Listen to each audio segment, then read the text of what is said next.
तो मेरे मन में एक विचार था कि जोधपुर और जोधपुर संभाग तो ऐसा है क्योंकि वहां के मुख्यमंत्री रहे हैं, शायद मुझे बजट में ज्यादा माकुस देने की आवश्यकता नहीं हो। लगातार रहे हैं और पूरे 5 साल वो वहां के मुख्यमंत्री रहे हैं, लेकिन उसके बावजूद भी वहां की समस्या तस की मस है। ये समस्या का समाधान नहीं हुआ। मुझे बड़ा मन के अंदर पीड़ा भी हुई कि सड़कें खराब हैं। जोधपुर के लिए स्पेशल पैकेज देना पड़ेगा सड़कों के लिए। मैंने देवेंद्र जी ने से कहा कि स्पेशल पैकेज तो निश्चित रूप से देंगे, लेकिन उससे पहले उनकी जांच भी आवश्यक है, उनकी जांच भी कराने का काम करें। मैं आपसे कहना चाहता हूं, अभी हमारे पार्टी के पूर्व जिला अध्यक्ष और हमारे विधायक देवेंद्र जोशी जी ने कहा था, माननीय हमारे अतुल बंसाली जी ने कहा कि जोधपुर संभाग के लिए बजट में बहुत कुछ दिया है। मैं आपसे कहना चाहता हूं, जब बजट हम बना रहे थे, 1-1.5 महीने जब हमने उसकी प्रक्रिया प्रारंभ की थी, तो मेरे मन में एक विचार था कि जोधपुर और जोधपुर संभाग तो ऐसा है क्योंकि वहां के मुख्यमंत्री रहे हैं, शायद मुझे बजट में ज्यादा माकुस देने की आवश्यकता नहीं हो। ऐसी मेरे मन में कल्पना थी क्योंकि उन्होंने 5 साल इस क्षेत्र के अंदर काम किया होगा।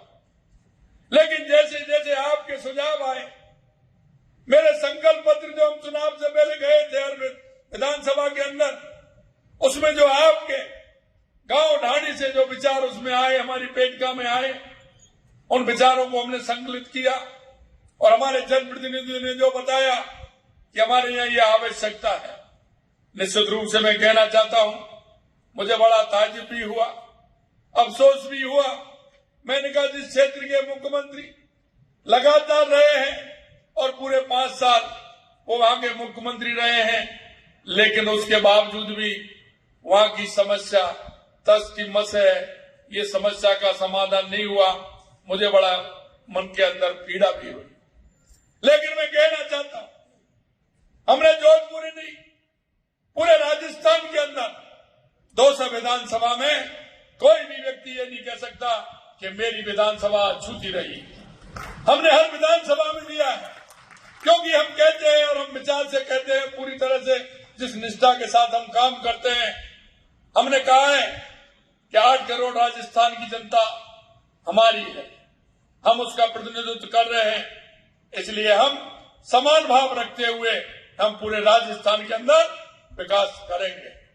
और जब मैंने देखा कि जोधपुर के अंदर भी लगातार हमारे जनप्रतिनिधि कोई मांग लगातार मेरे को बता रहे हैं कि ये भी आवश्यकता है। हम जनता के बीच में रहते हैं, जनता के सुख दुख में भागी भी रहते हैं। जनता की जो कोई बात आएगी निश्चित रूप से उसको सुनेंगे, अगर समस्या आएगी तो उसका समाधान भी करेंगे। इसलिए मैं आपसे कहना चाहता हूं मेरे भाई और बहनों, हमें जनता के बीच में रहना है, जनता के बीच में जाना है।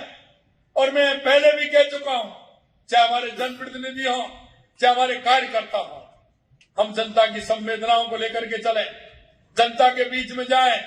हो सकता है उनके लिए काम छोटा हो, हमारे देखने में वो काम छोटा हो, लेकिन उनका वो छोटा काम बहुत महत्वपूर्ण काम होता है, बहुत महत्वपूर्ण काम होता है। अभी देवेंद्र जी कह रहे थे कि सड़कें खराब हैं, जोधपुर के लिए स्पेशल पैकेज देना पड़ेगा सड़कों के लिए। मैंने देवेंद्र जी ने से कहा कि स्पेशल पैकेज तो निश्चित रूप से देंगे, लेकिन उससे पहले उनकी जांच भी आवश्यक है, उनकी जांच भी कराने का काम करेंगे।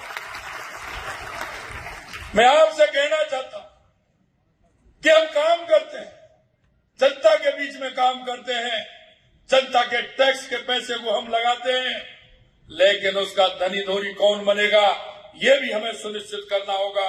ऐसे लोगों ने जिन्होंने भ्रष्टाचार की अति की है, जिन्होंने भ्रष्टाचार का आलम किया है, हम उनका भी इंतजाम करने की बात कहते हैं। और मैं आपको विश्वास दिलाता हूं, अगर इस तरह के कार्य हैं, आप बताइए, हम तो देख ही रहे, लेकिन आपकी नजर में आता है वो भी बताइए, हम उसकी भी जांच करेंगे और उसको भी सजा देने का काम हमारी सरकार करेगी।